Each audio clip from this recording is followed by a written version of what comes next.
Hey guys, welcome back to another video, and in this video I'm going to show you how you can fix your problem when it says you do not have access rights to logical disk manager on desktop. So how to fix this? Let's get started.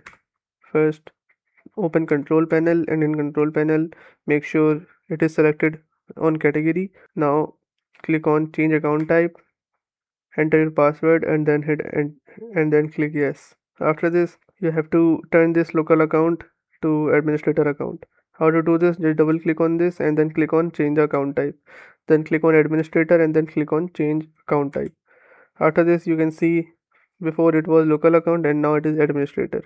Now just restart your PC and hopefully your problem fixes. If your problem still occurs, so make sure to comment down below so we can bring a detailed guide on this video. Alright, that's it for today's tutorial.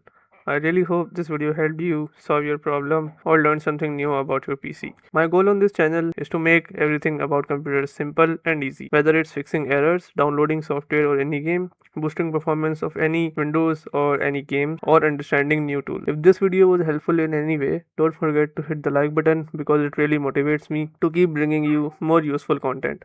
And if you're new here, make sure to subscribe and turn on the notification bell so you never miss any future tutorials, tips, and PC fixes. Also, if you're facing any issues or have any questions related to computers, Windows, software, or anything technical, drop them in the comments. I read all of your comments and I'll try my best to help you out. Thanks a lot for watching. Take care of your system, keep learning, and I'll see you in the next video. Thanks for watching.